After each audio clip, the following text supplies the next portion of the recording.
All right, so proactive responses to depression with Doug Nelson. Take it away. Thank you, sir. What I'd like to do is uh, welcome all of you to the presentation. Nathan has used this wheel on a presentation before to talk about work-life balance and how all these things are part of wellness. So today's topic, proactive responses to depression, is focusing on the emotional aspect of the wellness wheel. The objectives for today are to define the various types of depression, how to identify psychiatrists and therapists who can help, to review coping strategies for depression, and to connect improving mood to the FIU Wellness Program. There are various forms of depression. Many of us are familiar with severe depression, possibly with suicidal thinking and hopelessness, that may also have physiological impacts and requires medication. However, many people experience depression related to certain stressors or conditions that are not biologically based, and as such do not need medication management, but the use of other strategies and coping skills. Depression may also be a stage of grief or bereavement, and on occasion, a well-meaning person may label someone as depressed rather than recognizing someone's intense sadness or sorrow.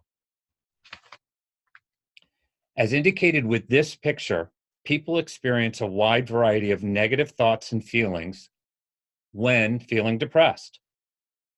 Strong sense of hopelessness or worthlessness can manifest.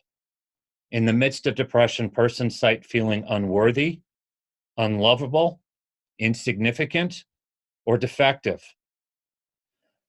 So given all these feelings, how do you determine the level or type of depression that you're experiencing? Clinicians use the DSM-5, which is officially titled the Diagnostic and Statistical Manual of Mental Disorders, but don't let that title intimidate you.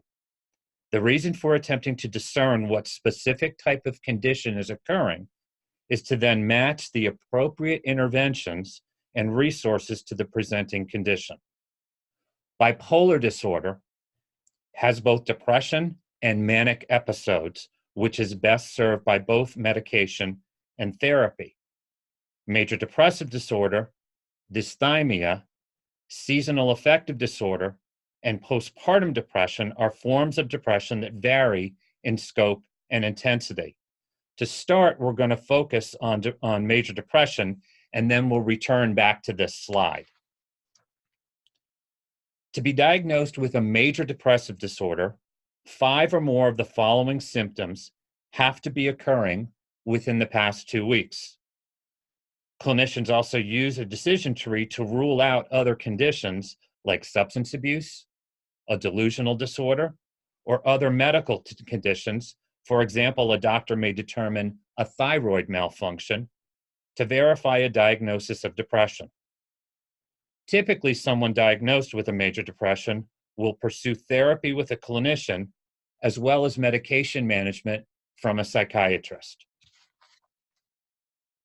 If a person is diagnosed with major depression, dysthymia, seasonal affective disorder, or postpartum depression, a clinician will encourage the consultation with the psychiatrist or physician to explore medications in addition to therapy.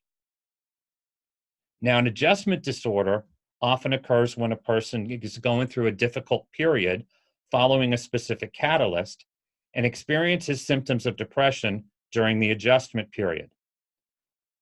Clients with an adjustment disorder typically pursue therapy without any medication management. We're going to review the components of therapy for various forms of depression in a few minutes. There is a depression stage of bereavement that is also recognized as a stage of grief or loss. Again, the bottom line here is that depression could trigger from a variety of sources, and we as clinicians encourage persons to seek professional consultation to determine the best course of action. Psychiatrists who have completed medical school and residency with a specialty in treating psychiatric conditions. Psychiatrists may use lab work to assess the biological components of various depressive disorders in determining the most effective psychopharmacological interventions for the specific diagnosis. Psychiatrists will typically defer the therapy component to a licensed professional. Here you have what we call alphabet soup, a variety of clinicians that can help you. Licensed psychologists have doctorate degrees, while licensed social workers, mental health counselors, and marriage and family therapists all have master's degrees. Keep in mind that somebody who is licensed requires thousands of hours of training and internships. Specialists who treat depression can provide a combination of cognitive therapy, skill building, family consultations, mindfulness training, and/or bereavement counseling to address the specific type of depression that's been identified. Let's start with cognitive therapy. Cognitive therapy typically addresses the negative thinking patterns which drive emotions associated with depressions. Clinicians focusing on cognitive strategies teach clients how to identify cognitive distortions within the negative thoughts, create a reframe with a more positive thought, with the intended outcome of elevating mood, improving self-confidence, and reaching behavioral outcomes. So let me give you an example here. Someone may have the ruminating thought, I feel so all alone and unlovable. Well, feeling all alone is an example of overgeneralization, the second one of the distortions on the list. And feeling unlovable is a label, the second to last cognitive distortion on the list. So in this case, rather than I feel all alone and unlovable, by identifying the cognitive distortions, the reframe might be something like this. When I struggle with isolation, there are family members and 2 close friends who love me and support me. Again, think about the difference between I feel so all alone and vulnerable versus there are family members and close friends who love and support me. David Burns' best-selling book, Feeling Good, from the 1980s, documented the origin of these findings and research of cognitive treatment from the University of Pennsylvania. Burns' Feeling Good Handbook remains a popular resource today with exercises for clients seeking cognitive therapy to reduce depression. Isolation is also a negative outcome from depression. Combating isolation by spending time and sharing feelings with confidants, enjoying meals and other recreational activities with family and friends, and participating in community activities all help to alleviate depression. I often encourage clients to stimulate thinking with puzzles, Sudoku, and other games rather than passively watching television like many people do when they're feeling isolated or depressed. Increased physical activity is another method for combating depression, which we'll address later in the webinar. Clinicians may extend an invitation to a spouse, important family member, or a significant other to attend a therapy session, particularly for a client struggling with aspects of depression that may be adversely affected by isolation, non-compliance with psychiatric meds, or lack of follow-through on coping strategies. The clinician will also often coach the family member about supportive messages and effective communication strategies with the client experiencing depressive symptoms. Recall that cognitive distortion about feeling, quote, unlovable, unquote. Family members engaged in supporting the therapy process challenge the negative thoughts of unworthiness and insignificance associated with depression. Mindfulness is the psychological process of purposely bringing attention to experiences in the present moment without any judgment. Mindfulness reawakens the self to the present rather than dwelling on the past or anticipating the future. Mindfulness practice such as body scans, yoga sun salutations, deep breathing through the nose, and guided meditations improve mood and are relatively time efficient to add to one's hectic schedule, as well as to combat the various forms of depression. Now, this is a very important distinction that I want to mention here. Depression is often cited as the fourth stage of grief from the Kubler-Ross model. For those of you who don't know Elizabeth Kubler-Ross, she was a pioneer in the 60s who wrote the book on death and dying. So take a look at this picture that we have up there about how we want grief to work in a nice straight line versus how grief actually works, because it's a roller coaster. It's complex, it's challenging. Grief can be associated with a wide variety of losses, not just necessarily the death of a loved one. Medication is not an answer for grief, but experiencing and coping with the feelings, the crying spells, the sorrow, the loneliness, and facing the challenges adjusting to a loss are the most effective ways of working through the depression stage associated with grief and loss. Hence, some encouragement for you here. Those of us who are grieving are often supported by loved ones and confidants who have words that provide solace and encourage us to express our grief with storytelling. Many of these memories are joyful and are funny, providing a catalyst to experience some hope or joy while going through bereavement. And yes, it is critical to experience hope or joy in the grieving process. Another critical coping skill is both the reestablishment of daily routines and engaging in social activities without necessarily the loved one's presence. It's called getting your life back. Seek out a therapist who has experience helping clients in the bereavement process and understand the nuances of grief and loss.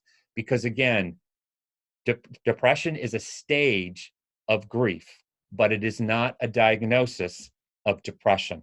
It's a stage, and grief is a process. And an experienced therapy knows the difference between someone who has a diagnosis, like mentioned before, and the specific strategies for that, as well as the strategies for coping with bereavement. The Office of Employee Assistance grants faculty and staff members up to 6 consultation sessions to address a variety of matters, including depression. Our clinicians recognize when someone will need ancillary services, such as a psychiatrist or an outpatient therapist, when someone or a support group to assist with the referral process, particularly in connection with that employee's health plan. I also encourage people to participate in the PAWS program and at the recreation center. And honestly, if you don't have a gym membership, get one. It will help you combat depression. Here is a slide that Nathan presented on last month's webinar about exercise. Notice that exercise releases endorphins to help people reach for happiness and improve emotional well-being. When combating any form of depression, walking, running, weightlifting, or any other exercise is beneficial for improving mood. In conclusion, persons who are adversely affected by various forms of depression will benefit from an appropriate and applicable combination of medications, therapy, support group participation, and wellness activities to decrease the intensity of depressed mood and the frequency of loneliness. I hope that this executive overview of depression helps you to understand that there are challenges which await someone experiencing any type of depression. However, there are numerous resources available to work through depression and maintain self-care and well-being. Now, amazingly, none of you asked any questions while I was presenting. Nathan had me prepared to answer any along the way. So this is the time to speak up, ask the questions.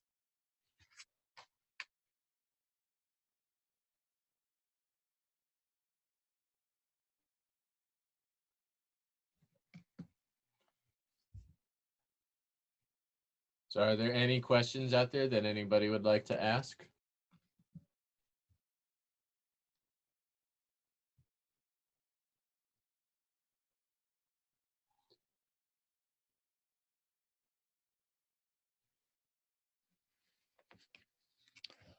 So the first question is, are there any tips to helping someone who's going through grief? And the tips that I would recommend is that when somebody is going through a period of grief, to really recognize where that person is in regards to, it's okay to ask them how they're doing. And again, it's not that you necessarily want to ask about whether or not they're in therapy or not, but ask them how they're doing. Not just the typical, how are you? I'm fine, and move on, but be direct. See if that person wants to confide in you. And again, utilize some of the tips that we mentioned in regards to coping with grief, which includes experiencing the sorrow, confiding in close friends, and starting to re-engage in activities. One of the things that I often tell people is that as you go through the grief process, the intensity and the frequency of the feelings will usually lessen over the course of time. If the intensity and the frequency is increasing, that's the time to reach out to a professional for help. There was a second question that said, asking for the name of the author of the book, Feeling Good. His name is David Burns, B-U-R-N-S. And again, David's study came out of his work at the University of Pennsylvania in the 1970s, There's also a question that says, will the slides be available to the participants of the seminar? Which is absolutely. Nathan will be taking care of that for everyone who's on the webinar. Another question came through that, how does a person recognize that they are depressed? Okay. Well, that's part of what I was trying to help distinguish before, is that when somebody is feeling sad, blue, feeling insignificant, whatnot, that's the time to really reach out to a professional. It's one of the reasons that we have our Office of Employee Assistance here, so that way you have an opportunity at no charge to you to come and see a clinician who can help you figure out if you're just going through an adjustment period and can work in the context of some short-term counseling with our staff, or if there truly is some form of depression that was mentioned earlier, and that if there is any sort of need for ancillary services like outpatient therapy or medication management. The next question that came in, and you guys are doing great with these questions. How do I recognize when my friend is depressed, or is it just a moment? And what can I do if they're depressed? So this is also probably having good insight about whether somebody is going through a grief or bereavement period. As you know, if there's been a loss, is this somebody who maybe has lost a job, is going through a breakup, had somebody in their extended family who's passed away, and they're just going through the sorrow associated with that grief? Or are they actually experiencing symptoms of depression because there is something either biological or emotional that's going on for that person, and they really do need the help of a professional? Next question that came in is, how do you encourage someone to seek assistance if they show signs of depression? Just be honest with them. If you have the opportunity to share, if you've either sought counseling before, or you know somebody who has sought counseling or therapy before, tell them the success story. Tell them what happened afterwards in regards to the working through the depression and or the bereavement.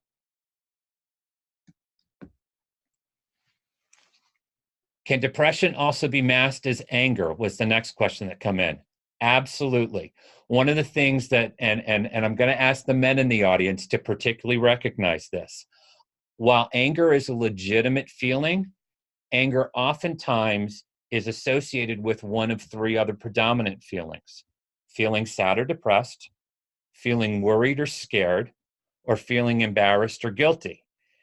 A lot of us as kids got a message that we were allowed to be frustrated, or we could be a little, we could be a little upset, but you never expressed it physically, and you certainly didn't talk about other emotions.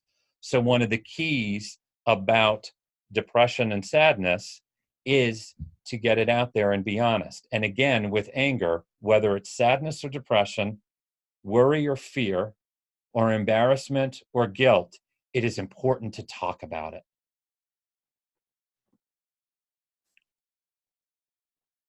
So we did have somebody who indicated that they wanted to share. They said, I went to see somebody because I was feeling overwhelmed, and I will say that it was extremely helpful. I learned so much about myself and how to be a stronger and better version of myself. I was not depressed, but therapy helped so much. I just wanted to share that experience and just encourage anyone to not to wait for things to get too bad. The next question that's come in is, when caring for an elderly an elderly parent that may be exhibiting signs of dementia, it's sometimes very hard to cope with their struggles.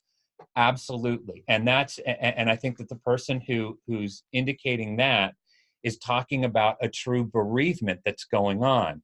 You've got all this experience with a parent that you loved and that has been so positive. And as that person is experiencing the dementia and starting to regress, it is a loss that you're experiencing. So again, that's not going to be a major depression, but that's going to be a bereavement response. And again, it's critical to be talking about that with confidants that you trust, and to possibly seek counseling or supportive therapy for yourself. Okay. Yeah. So we have another question in regards to, is it positive or helpful, or excuse me, is it helpful to be positive around somebody with depression, or is that contrary? I absolutely think it's important to continue to be proactive, positive, and encouraging to anybody who's going through any sort of depression or loss.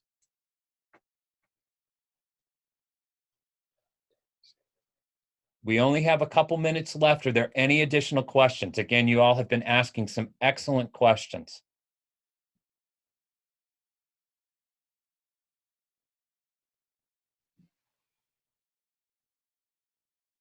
Okay, it doesn't look like we have any more questions. So I want to go ahead and thank everybody for listening. I want to thank Doug Nelson for coming out and sharing with us his expertise on proactive exercises and information regarding depression. If you happen to have any questions, or you would like to reach out to the Office of Employee Assistance, you can go ahead and email them directly, or if you do not have the information, you can email us at pawswellness@fiu.edu, and we can go ahead and get you all the information that you need. So thank you, Doug. It's been very informational, and I learned quite a bit from it, and I hope to do this again next time with you. You're quite welcome. I look forward to participating again. So everybody, I want to go ahead and wish you a happy lunch and enjoy the rest of your day. Thank you.